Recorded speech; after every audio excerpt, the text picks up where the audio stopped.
developmental trauma exposes people to the creates a chasm into the archetypal world in a way where they haven't had the love and security and protection of a different type of archetypal energy, right? To create a sort of a protection over the spirit soul in an individual. Assuming that depression is, quote, functional, meaning it doesn't mean that people are high functioning. It just means it's an expression of the self-regulating function of psyche. So we can just lean into it and have some faith that psyche is at work. What happens with developmental trauma that is really a deep spiritual injury, I think it stops the self-regulating function of psyche.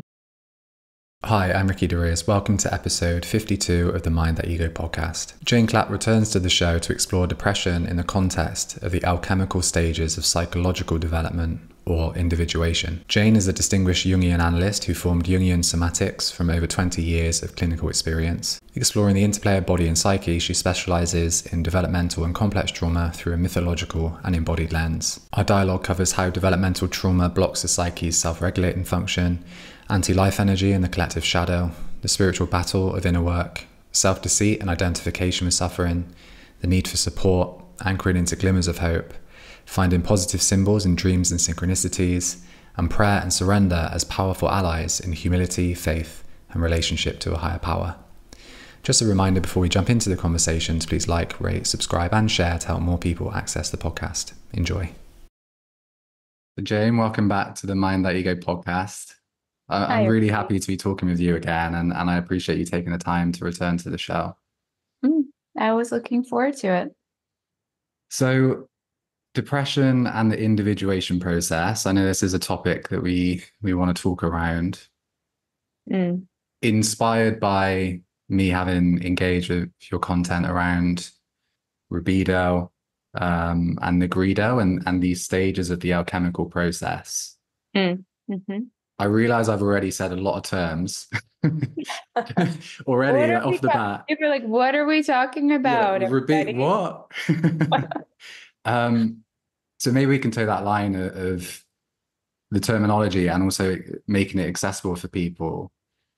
I guess to begin, how would you explore that relationship or the relationship between depression and individuation or becoming, like how you would even start to tackle such a big subject? Well, I would just sort of, even before I was a Jungian analyst, even when I was a movement coach, like depression and anxiety often so coexist for people that I would say over the course of my clinical practice, at least 30% of my clients have been on an SSRI or an SNRI.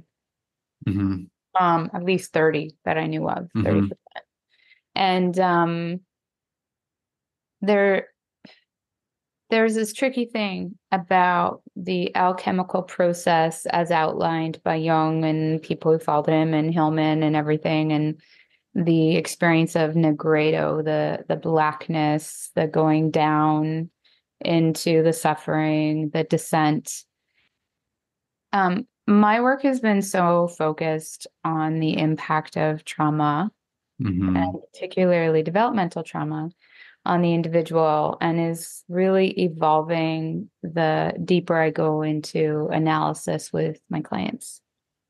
So in classical Jungian theory, depression is often considered part of the nigredo phase, which is sort of a withdrawal of libidinal energy so that psychic energy can be used for internal processes, self-reflection.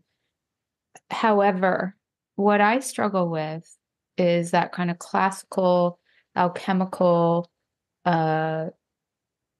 map and how it really conflicts with living and dealing with the spiritual injuries of developmental trauma. And so I was really giving that a lot of thought and feeling before we met today, because there can be this idealization of depression in the Jungian world. where I'm like, is this functional depression? Right? Is there something bigger that has gripped an individual? And so when I think about the Negredo, I often see people who are really gripped by the archetypal energy that Donald Kalshed calls dis, right? DIS, referring to Dante's Inferno. All the words that start with dis you can think of. People are like, what's dis? I'm like, think of every word that starts with DIS.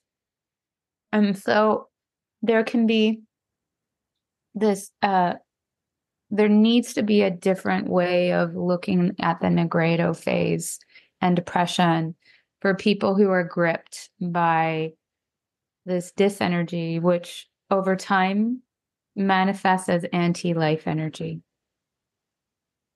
Yeah.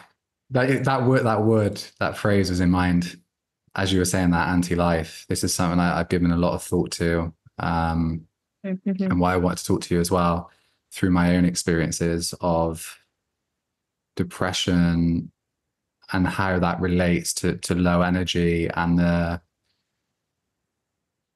somatic feeling of actually, for me, being pulled into the descent, like a downward motion I can feel in my body.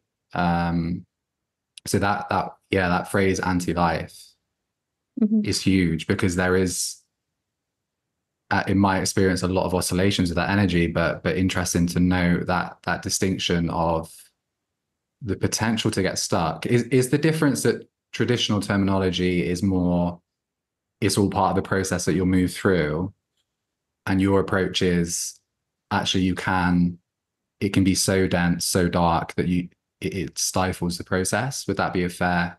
That's a good place to start. But we also have to remember that Jung really, in his splitting from Freud, he sort of didn't talk a lot about trauma. Right. So he didn't actually talk about it too much, because he didn't want to get too caught up in the nurture component of depth-based work. He felt that sort of Freud was too far in the direction of nurture. And so Jung didn't really overtly speak about a framework of working with traumatic complexes. And so there's post-Jungians who talk about that beautifully. Marcus West, amazing. Donald Kalshed, amazing. Like there's, even Ursula Wirtz. Like there's Jungians who have really taken his work forward, but also have woven in a developmental psychology orientation. So when you're studying classical Jungian theory, and my program was much more weighted towards classical Jungian theory, we sort of park developmental psychology to the side. And I was even talking to a colleague yesterday. The idea in the Jungian world is like, we have these complexes, and complexes are like little autonomous personalities that have a common feeling tone, memories, et cetera, et cetera. And so I can see that the Negredo, the Albedo, that the phases of the alchemical process might apply to complexes that aren't traumatic. And so these complexes have a different archetypal core, traumatic complexes, early developmental complexes, to me, because the archetypal core is dis. It's not, it's dis. It's like, think of dis as like, this kind of energy, archetypal energy that comes and takes away the most vulnerable parts of you, holds them, right? Protects them, moves them away from this shadow material that is being expressed in, say, a caregiver or someone else. But then as we get older, dis doesn't want to give the baby back. So that's sometimes how I get a little bit, I'm not sure if that if people are living with that archetypal energy of dis as being really protective of that life energy, right? I'm not sure Negredo can proceed in a classical way where the depression is really functional. Okay. Yeah. So there's this approach in the traditional sense that it has, when you say functional, because there's this idea of being having high functioning depression, so being able to be in the world and stuff like that. But you I mean don't like mean the function of it being an alchemical process? yes, yes, Yeah, yes, yes. yeah. Yeah. So Mm, if we think of developmental trauma, exposes people to the creates a chasm into the archetypal world in a way where they haven't had the love and security and protection of a different type of archetypal energy, hmm. right? To create a sort of a protection over the spirit soul in an individual, right? Hmm. Then I'm not sure that the self-regulating function of the psyche is in motion. So assuming that a depression is quote functional, meaning it doesn't mean that people are high functioning. It just means it's an Yeah. expression of the self-regulating function of psyche. So we can just lean into it and have some faith that psyche is at work. What happens with developmental trauma that is really a deep spiritual injury? I think Hmm. it stops the self-regulating function of psyche for a lot of Yeah. people. That's I'm like, oh, I'm lower energy today, and then you start talking, and I can feel my own life energy kind of coming back. Oh. Because I in my experience, and I appreciate this distinction, because one thing I did want to know is that, of course, there's no such thing as one depression, and there's or can be a laziness around labeling such a wide variety of experience as depression that it almost loses its hold, and then it becomes harder to discern what is this depression telling me. And I've been guilty of, through my own growth and my own process, having had chronic depression. I've also been on antidepressants like way back. Mm. I actually forming an identity around it, like at one point, and then really getting into meditation and like separating myself from that identity and passing apart all that stuff. I think I swung in the other direction, and then was like, well, all depression has a function. So I can see within that where my own discernment is misguided. But in more recent times, because it doesn't just go away, even if there are spells, like there's an ascent and there's time spent in the light, certain traits and ebbs and flows of energy certainly come back. And that explains, yeah, for me, like just that, the complex being, having such a density to it that it can really take the energy from the experience. And people with chronic depression and treatment resistant depression, clearly there's a huge suffering and stagnation in that. Um, how does one, like from that space, how does one even begin to make the shift? Or is it possible to make the shift from that type of depression, from developmental trauma, into making it functional, almost kickstarting the function of it, so that the depression then becomes more of a process than a prison? Well, as we're talking, I'm like, I'm not sure that it's depression that people are experiencing when they're caught in the vortex of a traumatic complex. Mm-hmm. I'm not Mm-hmm. sure it's depression. I feel that, like, I remember reading a quote, I'm going to butcher this, but a quote, Jung didn't talk a lot about evil, but he did acknowledge its presence in the world. And we would call it the collective shadow. Mm-hmm.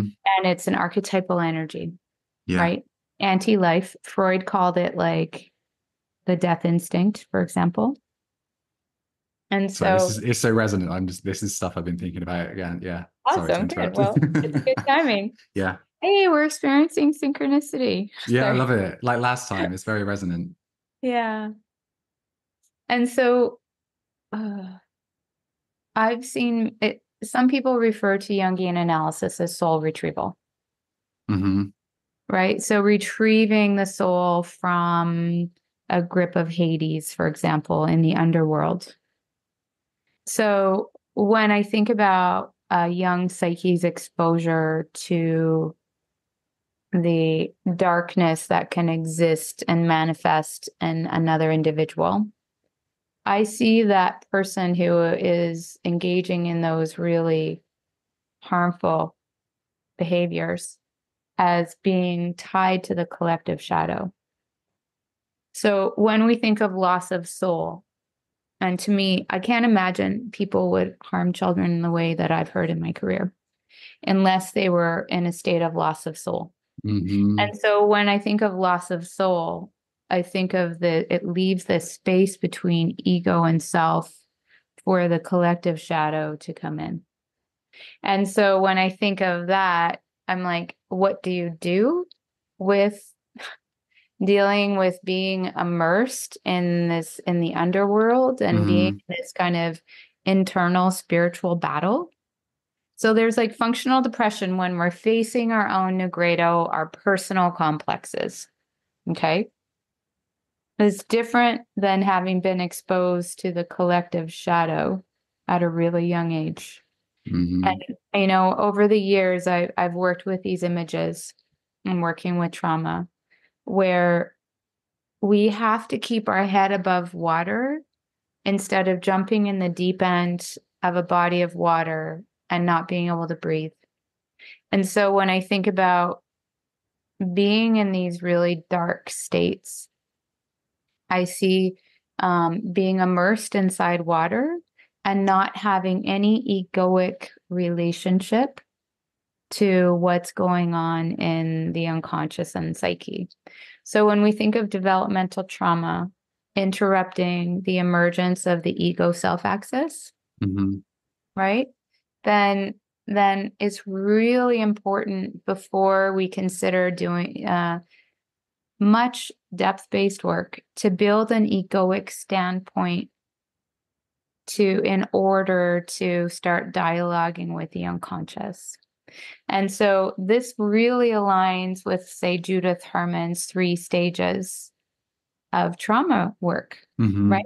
So I actually see this like Negredo, Albedo, and Libido kind of lining up with the stages that Judith Herman named in trauma recovery. But what Jung talks about needing to have an egoic position, a strong enough center of consciousness to be Hmm. able to dialogue with the unconscious, right? So I always see that as coming through dream work, creative expression, fantasy, imagination, right? That these things are meant to create a space between so that we can not be right in kind of drowning Hmm. in the unconscious. Thanks for sharing that. I was going to ask, like, how does one strengthen the ego? But they're all practices, so it's almost I wouldn't say those are practices. okay. Okay, good. Yes, So yes. let's say I'm in a position that there's been a tough upbringing. I've had developmental trauma. Mm-hmm, I don't have a strong ego. mm-hmm, I'm using first person. It kind of is relevant to my experience as well. And I think we mentioned this last time in the conversation, but I've had a huge influx from the unconscious and definitely that experience with the collective unconscious, which we can maybe go into, but definitely had a weakness, a very permeable sense of self. From that space, what kind of practices, because you mentioned like the imagination dream work, what other practices could strengthen that position? Well, this isn't a self-help thing. No. As No, in, like, you need support with it. Do you mean? Yeah.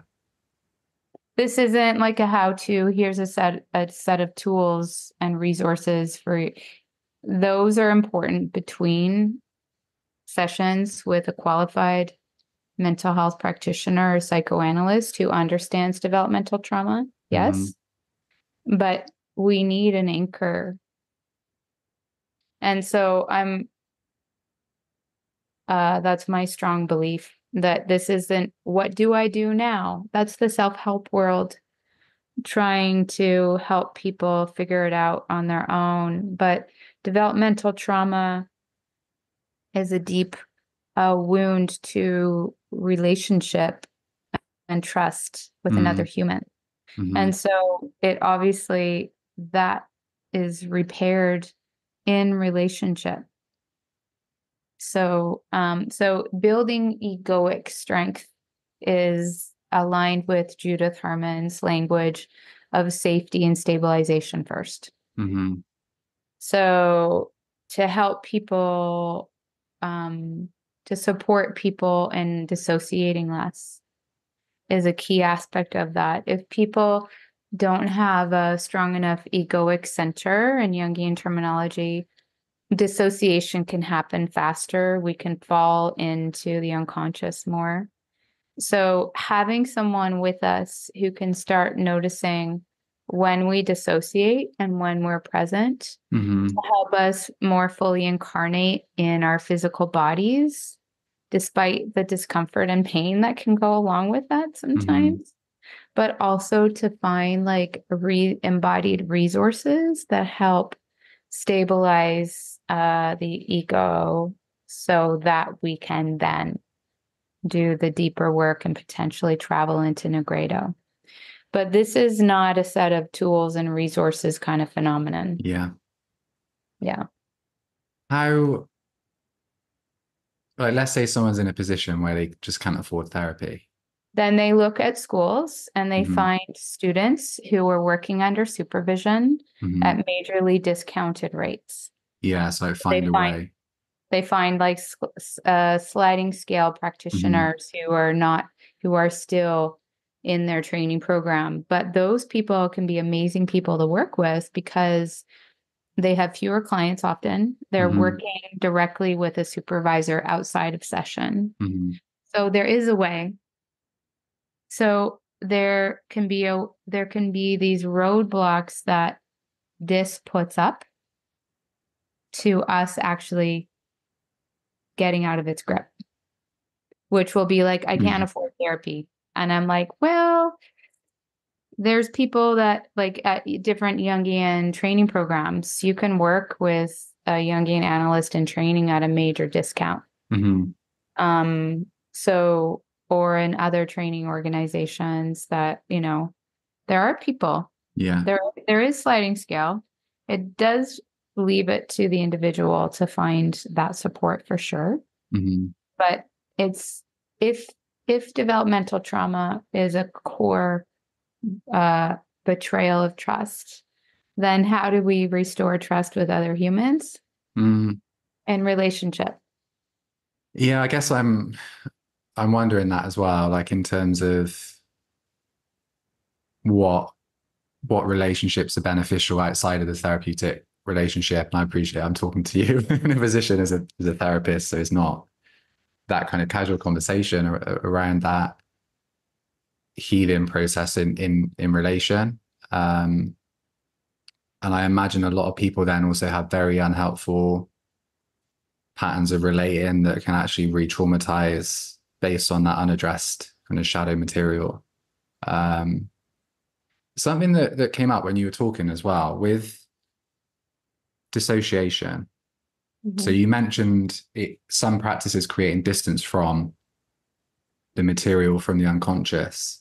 Well, it creates an egoic standpoint so that we're not in it, right? So that image of diving in the water and drowning in it, Mm-hmm. that's not helpful depression. Mm-hmm. That's actually just being possessed by unconscious material, Mm-hmm. right? So not a lot can happen from there. So Um, it's like the self-reflection, the distance.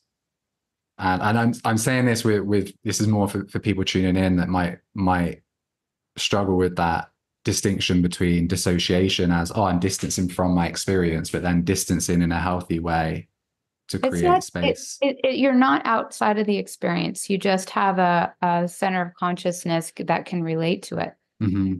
So it's that myth that feeling more will heal you more. And I'm like, no. And it's like I meet people who are like, I've been in talk therapy for all these years, but now I found this somatic practice that is all of a sudden they're like feeling everything, and they think because of the intensity of feeling Mm-hmm. that there's some type of change happening, but they're just dysregulated and not integrating anything. Yeah. Yeah. So Yeah. so we think we're moving faster through things because we're feeling more. Mm-hmm. And that really isn't the case. That can just be we're walking over old neural pathways and keeping them very alive. Mm-hmm. So I can't give you a how-to because that's not what I do, and it would be actually irresponsible of me as a Yeah. psychoanalyst Yeah. to present a scenario that I felt that people could entirely do this on their own by reading a book or listening to a podcast. Yeah, I respect that. And I appreciate the I guess the tension at that because I'm pushing back slightly on it, and I I appreciate. can feel that. I can feel Yeah, that. Yeah. And yeah, I see this a lot. People work so hard on their own, mm, reading, contemplating, that, but it's not actually necessarily the work. yeah. I think that my inquiry comes from because there's so much information out there. There's That so and reading is not therapy. no, and that's what I mean. And then there are a lot of people trying to do work on themselves with a lot of confusion, a lot of conflicting information. So I think my stance comes from just appreciating what you do, and if there's kind of relevant guidance, but I do also appreciate the immensity of the unconscious and that material, and it does need support. And I guess I'm thinking of people that are tuning in that are in that drowning phase and might not feel at least that they have access to that help right now, and I'm just thinking of steps on the ladder almost, but I guess that is out there in terms of So those I initial think of it like phases. this. How do we get out of a deep well without any way of climbing out by ourselves? Mm-hmm. We have to reach our hand up and someone has to grab it. Mm-hmm.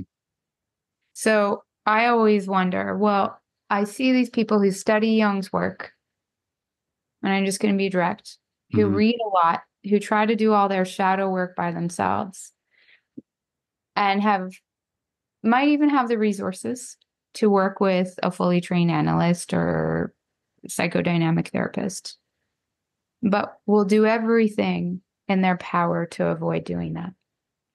And I'm like, why? Where's that coming from? Yeah. See, this is interesting because what comes to mind is self-deceit. And you mentioned that anti-life energy, or you could say like self-sabotage, where it doesn't allow you to exit that track that you're on and it keeps you in that cycle. Would you say that's fair? Like it can often be coming from self-deceit when there's a resistance to taking those steps that actually would that be from the complex, would you say, in this context, like the complex itself kind of Yeah, possessing the I'm not sure. individual? It could be a complex. It Yeah. could be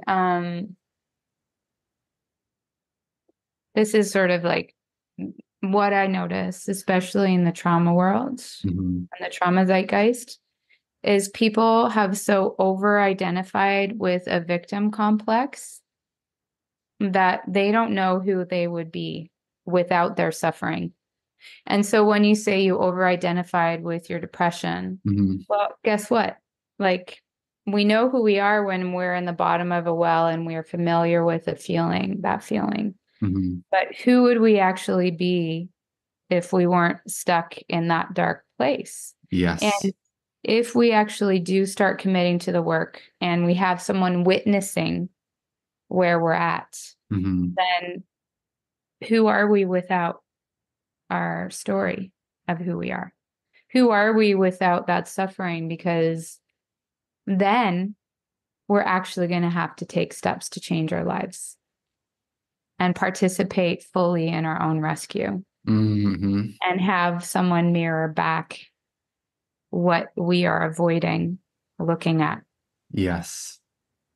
So there's, I like that trail as well, in terms of the darkness, being in the hole, like stagnating in that place with the depression.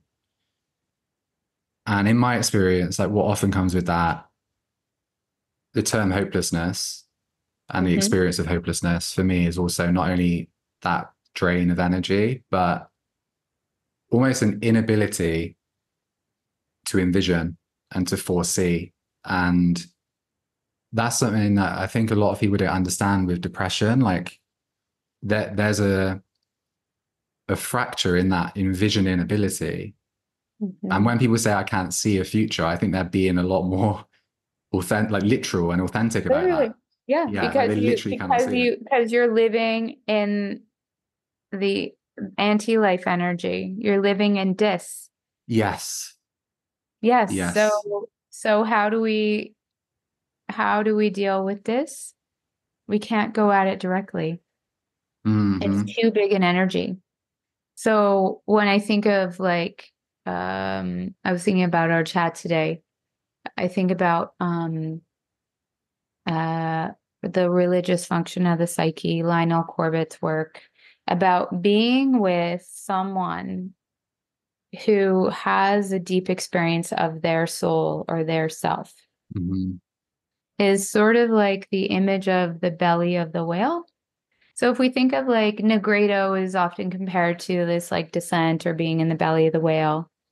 But the belly of the whale, there's protection. It serves as a protection to not drowning in the unconscious. You go underwater, this encasing holds you, and there's this sort of faith that there'll be a spark so that you, right? And that you'll emerge on the other side of a shore.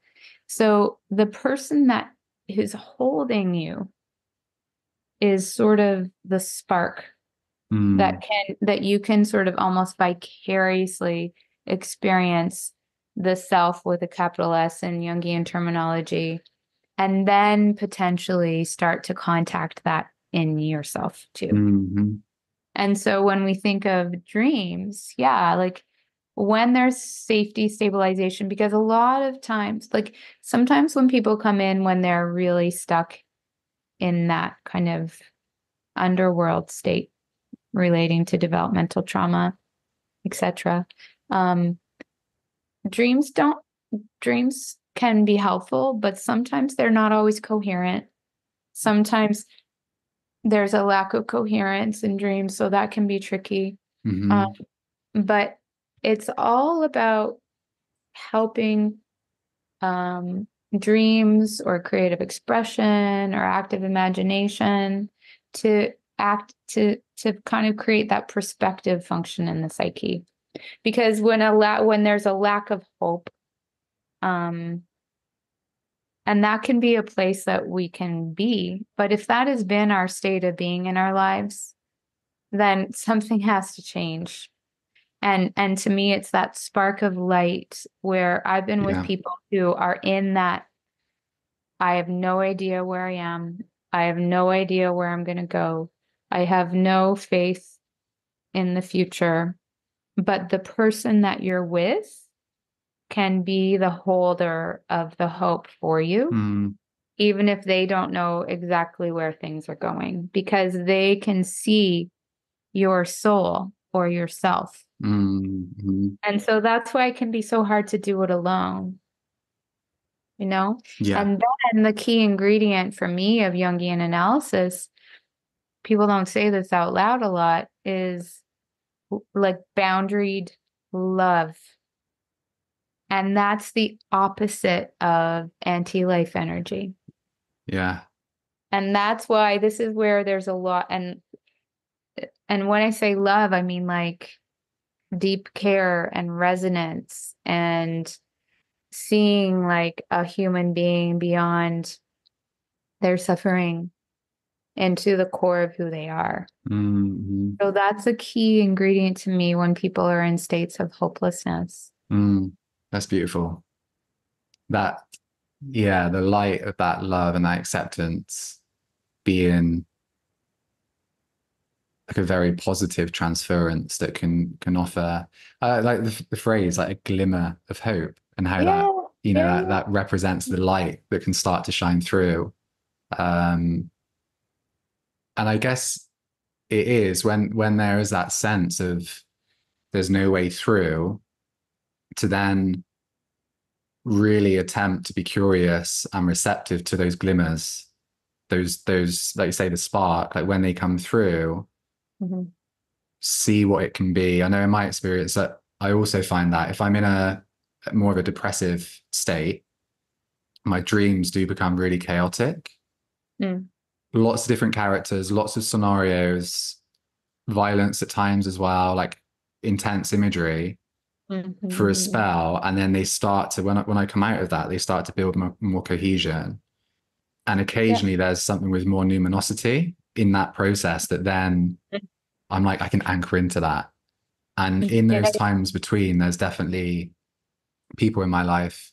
And as a disclaimer, I am in therapy, by the way. Like that's something I just want to note that, like, because that is crucial for me. But there are those moments where I really connect to that. Um, People reflecting what you're unable to see in yourself at that time. It is so And valuable. people and dream interpretation, when we're in that really kind of underworld, feeling cut off from life state, we won't see the glimmers or green shoots in our dreams. Hmm.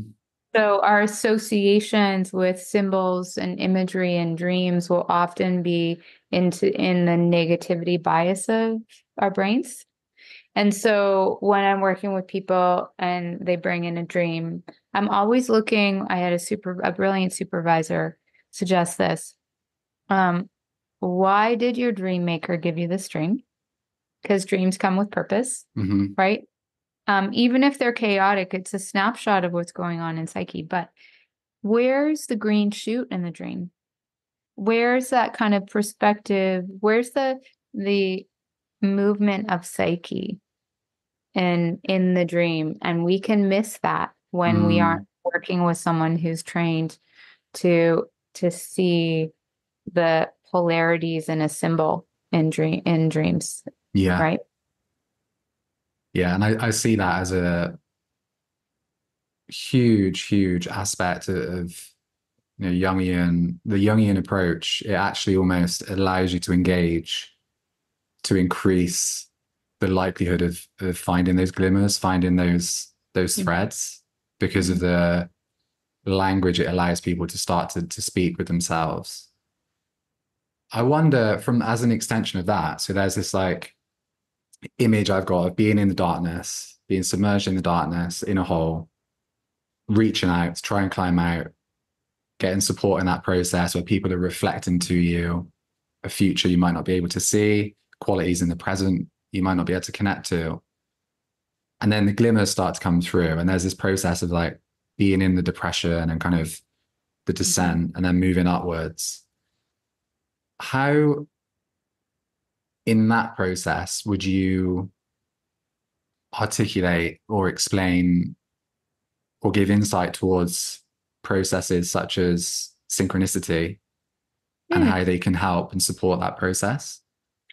Yeah, it's like kind of the yellowing phase of the alchemical process is definitely a Hillman thing, James Hillman Hmm. thing. But that he does talk about that's when synchronicities start to come into play. The yellowing phase before the rubedo phase. Kind of, it's almost like a coagulation phase, right? Um, the challenge with craving synchronicities before then is that our psyche might start looking for signs, which is a bit superstitious and Yes. not helpful. So people don't understand the difference between a sign and synchronicity. Could you give a brief overview of that? It's tricky. So, like, a synchronicity is an a-causal connecting principle where sort of your inner psychic state is reflected in the outer world, which can bring a sense of meaning into your life, which can kind of open up more consciousness and awareness, where objective psyche, unus mundus, is cooperating with us in our process, you know? So a sign would be a more causally oriented. This is telling me this, so I should do this, right? Synchronicity isn't an instruction versus when people look at signs, they look at them as instruction of what to do. Is it a sign more aligned with confirmation bias and like literal thinking? You could totally say that. Yeah, you could absolutely say that. Versus like a synchronicity sort of stops you in your tracks a bit more, and you're like, right? Mm-hmm. I find that at least I'm a bit like, whoa, you know, like for example, it gets your attention, right? It's like I'm not actually looking for it, and then it's like, oh wow, or like, okay, yeah.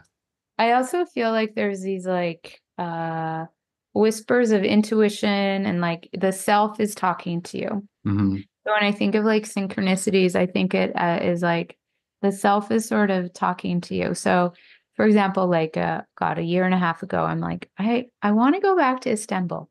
I don't know why. And I'm not sure why. And then I got invited a year later to go to Istanbul, and I'm like, huh. So for me, I'm not in an answer, I'm in a question. So that's how I would sort of like, I'm like, okay, so there's something inside me that's guiding me there. I'm not sure why. I know it's important. And now my outer world is aligning with my inner world. And I'm like, okay, I'll go and I'll see. And it's not about outcomes as much as it is like for me about some evolution of my soul, right? It's not like I'm going to do this so this happens. I'm like, I'm going to go because there's something telling me I should go. And it's been confirmed by an outward event or experience. Yeah.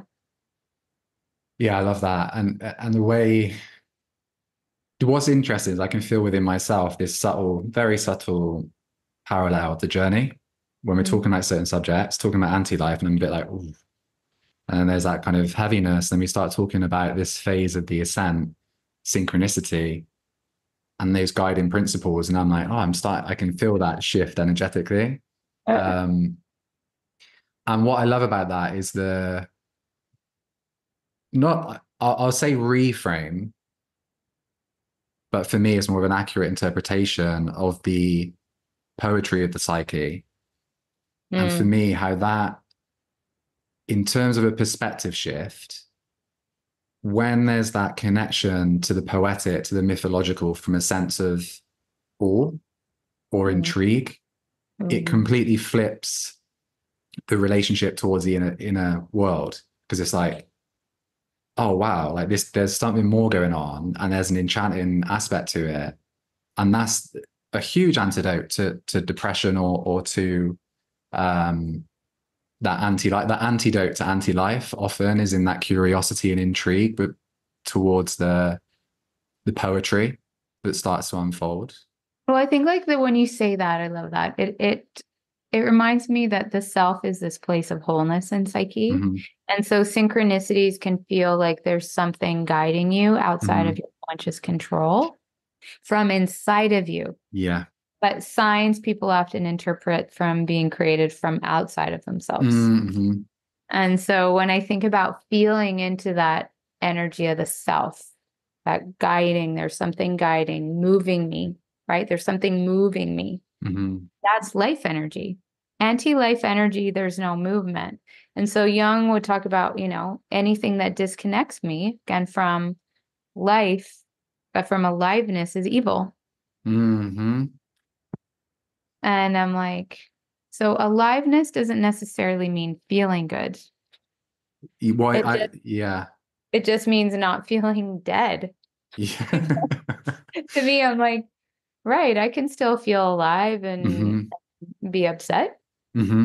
crying, be in a state of suffering, Mm-hmm. but it's that feeling dead piece that I think is really tricky. Yes. Yeah. And I find that um, I would always prefer the experience of alive sadness versus that numbing, that deadening feeling of being in those spaces where it's just like, Torture, yeah, torture. yeah, fully. It's like absolute torture. So Yeah. circle back to the classical Jungian outlook on depression as part of the individuation process. I Mm-hmm. actually think ethically, if I know that I can support someone and not staying in that degree of suffering, Mm-hmm. not fixing it for them, but like it it's my responsibility to offer somebody something, um, some way of working through that Mm-hmm. instead of just being like, okay, just sit there in this state of hopelessness and suffering, and I'm just gonna let you sit there. It's like, no, no, Mm-hmm. no, right? There's a, I think, I think it's how could I say? I have one supervisor who I adore, and he's just like, I do whatever works for that person. Yeah. And I imagine as well, as a young found, like in the therapeutic relationship, often you're guided. Like there are things that move through you where it's like, that's moved through me to help that person in a way that I'm not even conscious of. Mm-hmm. Totally. Mm-hmm. Yeah. Sometimes people are like, can you repeat what you just said? And I say no, not for the life of It's me. gone. Like, what did I just say? It's not like coming from here. And I think that's again circling back to the presence of the self with a Mm-hmm. capital S. Mm-hmm. When people are with a therapist, analyst, I mean, this is much more Jungian than other work.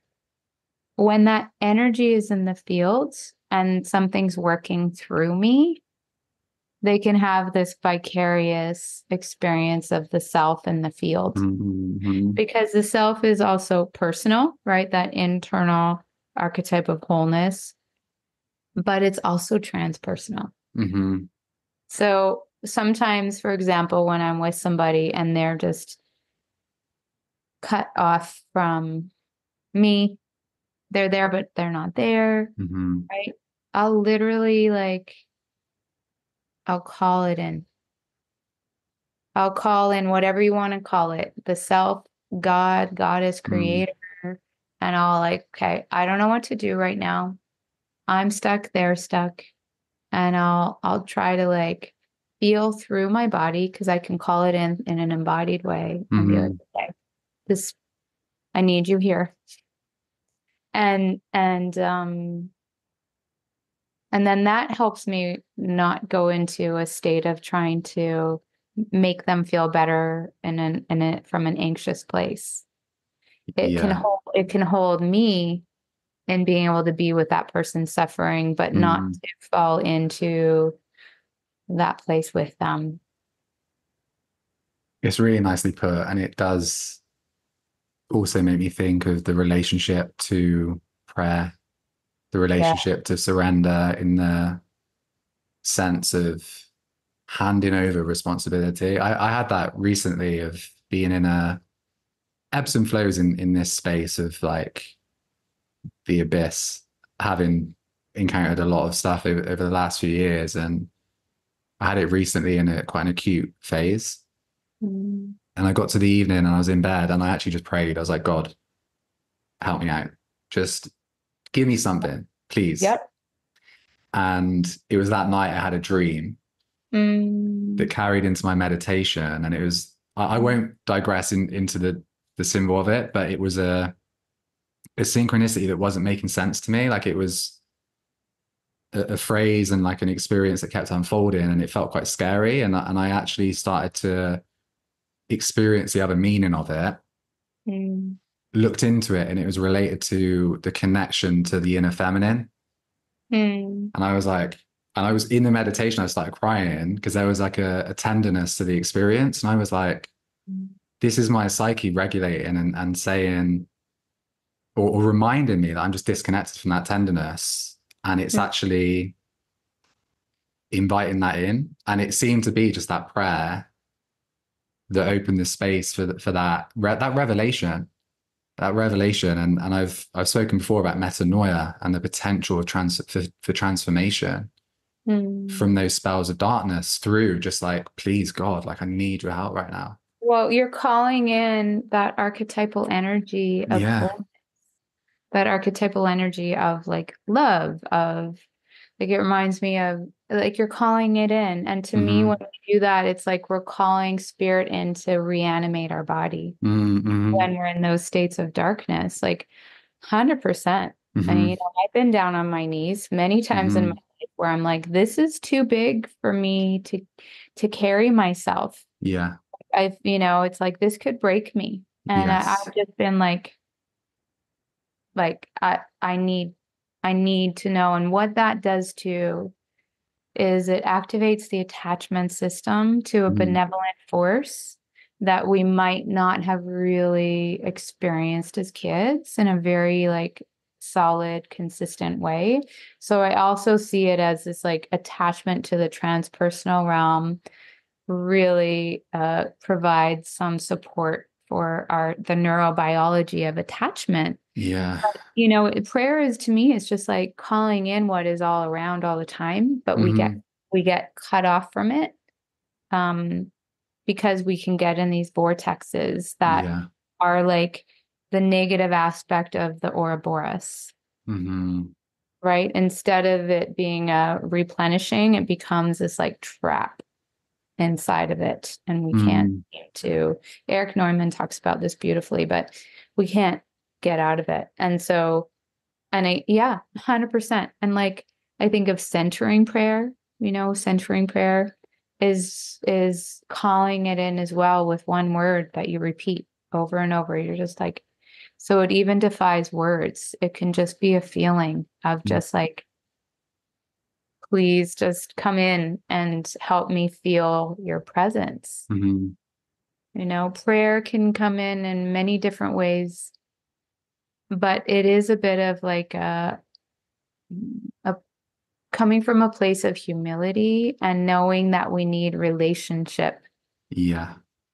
Because it is about, prayer is about building relationship with something bigger than us that feels, and in us, that feels like there's a care, right? For our well-being, right? And that it's so beautiful because it's that breath of life that comes from that. To connect to that transcendent sense of being cared for is life changing. It's like, oh my, like that, like you say, the benevolent force. And it's slightly different because I've gone, you know, at times quite far into like Eastern philosophies and non-duality. And that does bypass often the duality of the humility that comes from the experience of being like, there is a relationship to God rather than I am God. I just have to connect. Like there's a relationship of just like, God, please. Yeah, I'm really happy that we've ended up in this. I love that. I feel like I'm feeling like a bit humbled by what you brought in, because you said, well, what can people do to support themselves? And I'm like, of course it's prayer. Oh, nice. Yeah. If there's one thing you could do right now, and it doesn't have to be religious, of course, it can just be like, Yeah, no, sorry, Jane. yeah, I feel it. You're God, you're gonna make me cry. Jeez, Ricky. Sorry.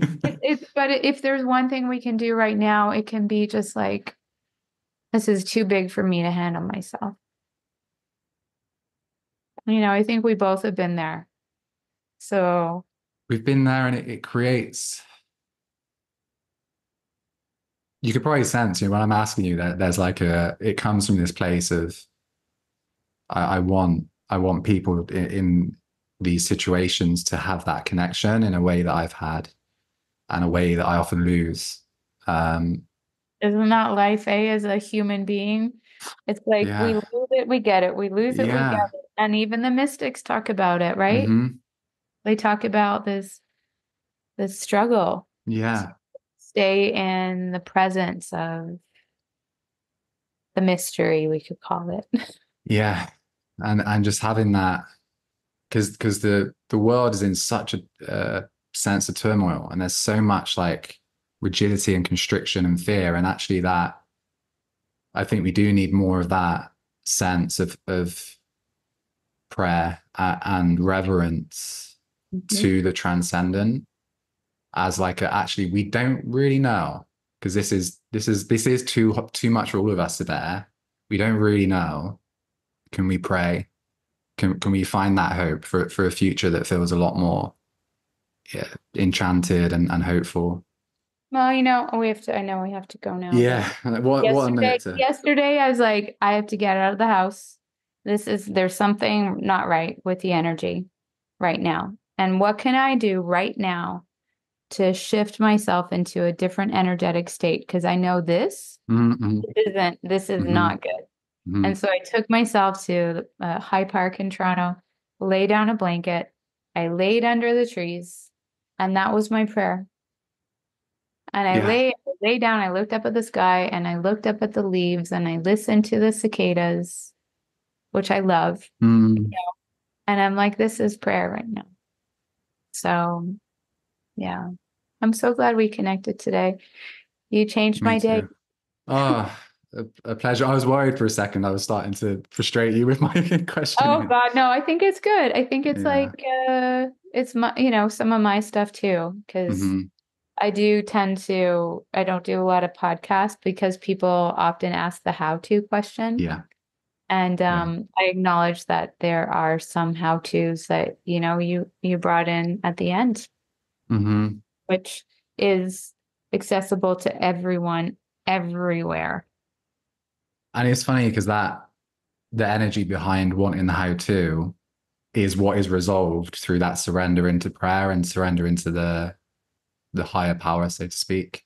I'll close us there, Jane. It's been such an honor, such a Great privilege to chat. talk with you, and Likewise. yeah, I've loved it. Thank you. Thank you for listening to this episode of the Mind That Ego podcast. To stay up to date, you can join the Mind That Ego mailing list if you head to mindthatego.com/MFM. You'll also get a copy of my book, Mindsets for Mindfulness, when you join. You can also follow Mind That Ego on Facebook and YouTube, where the podcasts are also displayed in video format along with other inspired videos that I create. Or if Instagram is more your social media of choice, you can follow me at Ricky_Deriz. That's DERISZ.